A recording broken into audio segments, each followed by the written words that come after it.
The little no facts behind ending of Ricky Nelson. A teen idol of the 1950s, singer Ricky Nelson made some of the best rock and pop songs during his era. While his untimely death shocked the world, his terrible eating habits created a buzz in Hollywood. Here's a look at the rise and fall of his career.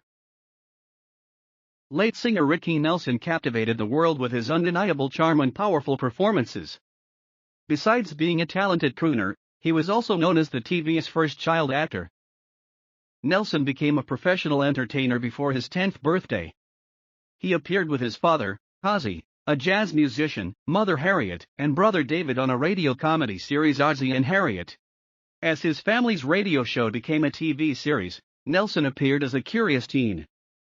In 1956, rock and roll music turned his life around, and he began his recording career almost accidentally the following year.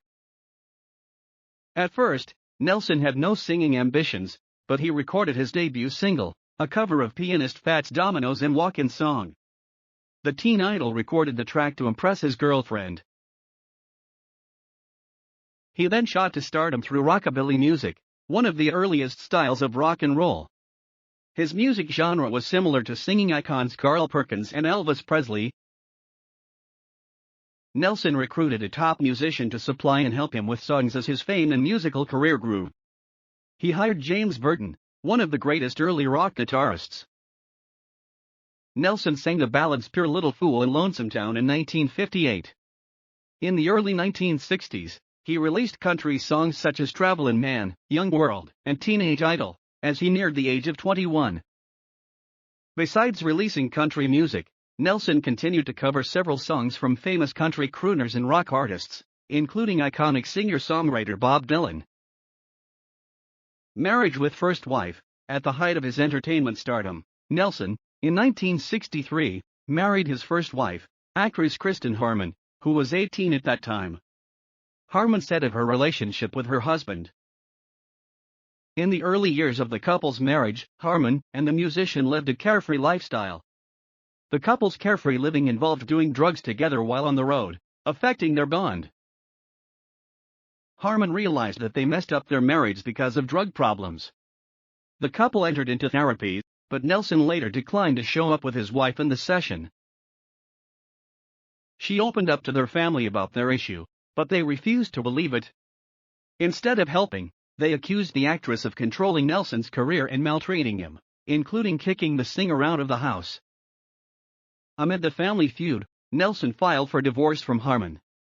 For her part, Harmon shared that they had a messy divorce, but she claimed she never kicked her husband out of their residence.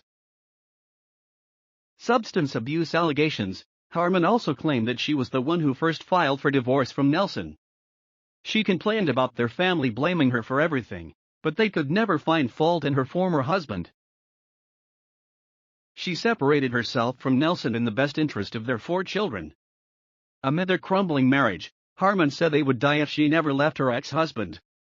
She said he could no longer help him. According to the divorce papers filed by Harmon at the court, Nelson was a drug abuser. According to his wife, he frequently hosted parties at his home where he and his guests would do drugs. The Traveling Man's demise. After the couple's bitter divorce ended in 1982, Nelson allegedly started living like a hermit. According to the singer's close friends, Nelson's bouts of depression caused him to live in isolation. Estranged from his own family, Nelson also adopted terrible eating habits. The icon would solely consume hamburgers, ice cream, and Pepsi. He would sometimes stay in bed for days. When a 25-year-old groupie and his fiancée named Helen Blair moved in with him, things went from bad to worse. Blair also had severe drug problems, which added to Nelson's demise. Death of an idol. In December 1985, news broke that Nelson, who boarded a charter DC-3 plane from Guntersville, Alabama, died in a crash in DeKalb, Texas. The former teen idol was 45. He was about to appear in Dallas on New Year's Eve. Nelson's plane filled with smoke from an undetermined fire shortly before reaching their destination. 2 pilots survived the crash after attempting to emergency land outside the field of DeKalb. Unfortunately, The pilot's 6 other passengers died as soon as the plane exploded from the ground. The 6 passengers were Nelson's fiancée, Blair, and musicians Patrick Woodard, 35, Andy Chapin, 30, Clark Russell, 35, Bobby Neal, 38, and 22-year-old Ricky Intveld,